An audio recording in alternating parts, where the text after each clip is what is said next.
हुई कि दिल्ली की जनता ने आम आदमी पार्टी को सत्ता से बेदखल कर दिया।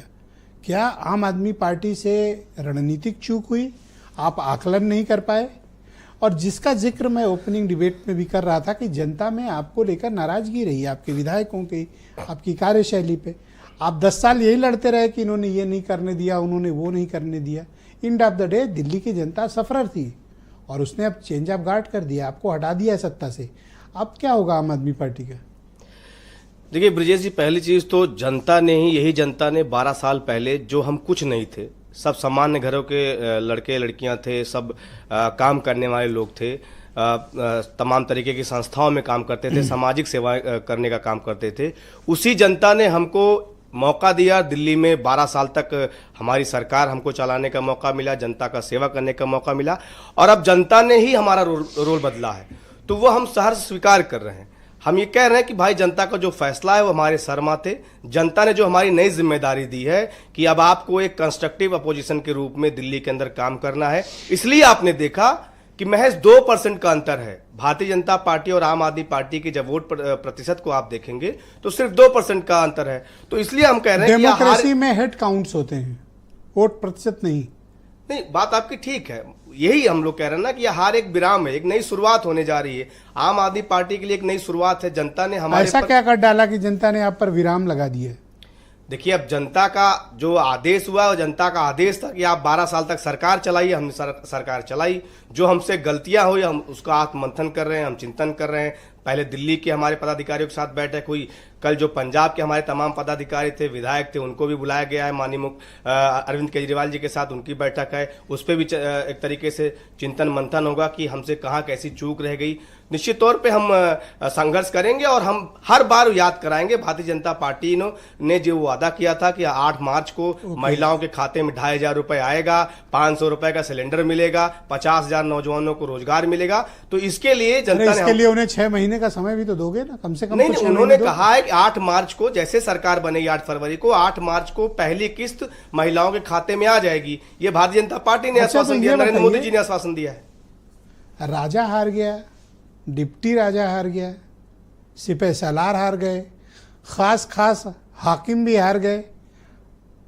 कुछ तो किया है आपने? नहीं, हम क्या थे? जनता ने आपको बेदखल किया है तो कोई तो बात होगी। ब्रिजेश जी, हम क्या थे आप बताइए ना। 2012 आपकी क्रेडिबिलिटी पे, आपके एंटी करप्शन इमेज पे, आपके डेवलपमेंट प्लान पे, आपकी नीतियों को जनता ने खारिज कर दिया। देखिए, पहली चीज तो आपको पता है कि इस पूरे चुनाव में आम आदमी पार्टी की तरफ सिर्फ जनता थी और भारतीय जनता पार्टी के पास कांग्रेस थी, ईडी थी, सीबीआई थी, दिल्ली पुलिस थी, एलजी साहब थे। यानी आपने देखा कि पूरे चुनाव में आम आदमी पार्टी एक आंदोलन के तरीके से इस चुनाव को लड़ रही थी और हमारी कहीं कोई सुनवाई नहीं थी। हमने कम से कम 500 कंप्लेन की होगी दिल्ली पुलिस के पास, चुनाव आयोग के पास, कि खुलेआम कैसे कैमरे के सामने धांधली हो रही है, पैसा बांटा जा रहा है, रुपया बांटा जा रहा है। ये सब कंप्लेन की बात खत्म। मैं वही कह रहा हूं कि हमारे लिए कांग्रेस अगर बीजेपी के साथ थी तो 2024 में तो कांग्रेस आपके साथ थी, तब भी आपको कितनी शर्मनाक पराजय का सामना पार्लियामेंट इलेक्शन में करना पड़ा। ये बैक टू बैक आपकी 2 बड़ी हार है। आपकी पार्टी खतरे के मुहाने पे खड़ी है। आपको एहसास है कि आपको दिल्ली की जनता ने रिजेक्ट किया है? नहीं, मैं इसको रिजेक्ट हम लोग कैसे मान सकते हैं? रिजेक्ट का मतलब तो जनता ने कांग्रेस को रिजेक्ट किया, 3 बार से उनको 0 दिया। रिजेक्ट का होने का मतलब वो होता है, हमको तो जनता ने कांग्रेस से मजबूत विपक्ष दिया है कि आप संघर्ष करिए और हमारे मुद्दे उठाइए, हमारे मुद्दे पर लड़िए और भाजपा को अकाउंटेबल बनाइए।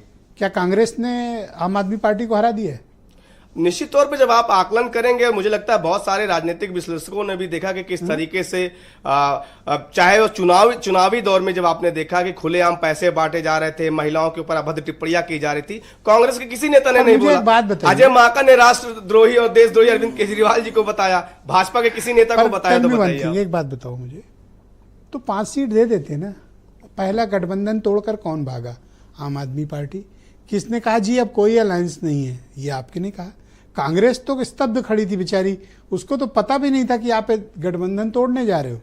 नहीं नहीं तो ब्रजेश जी, कांग्रेस के साथ आपने कांड किया है, मैं थोड़ा तो सा अब उनके पास चुनाव लड़ने के अलावा दुबे जी क्या विकल्प है? देखिए, वो कोई पहले- एनजीओ तो है नहीं, चुनाव तो लड़ेंगे। बिल्कुल बिल्कुल वही मैं कह रहा हूं कि हम भी एक राष्ट्रीय पार्टी है, वो भी एक राष्ट्रीय पार्टी है। हम कांग्रेस को चुनाव जिताने के अब लिए दोनों राष्ट्रीय या खेलिए। कांग्रेस हमको चुनाव जिताने के लिए तो काम नहीं करेगी। हाँ, लेकिन शुरुआत आपने देखी कि लोकसभा के चुनाव में हमारे नेता अरविंद केजरीवाल जी ने दिल्ली के अंदर 3 सीटों पर आपने कांग्रेस के एक प्रत्याशी भी के लिए सीट, प्रचार किया। आपने एक भी सीट क्यों नहीं दी कांग्रेस पार्टी? तो वो बात तो तो पहले फिर से किस आधार पर आप कंप्लेन कर रहे हैं कि इन्होंने आपके साथ अब धोखा ये किया? बात अगर हम भी कहें कि भाई हरियाणा में हमको क्यों नहीं दिया सीटें, आपको उनका साथ भी नहीं चाहिए, आप उनको धकिया के किनारे भी कर दे रहे हो।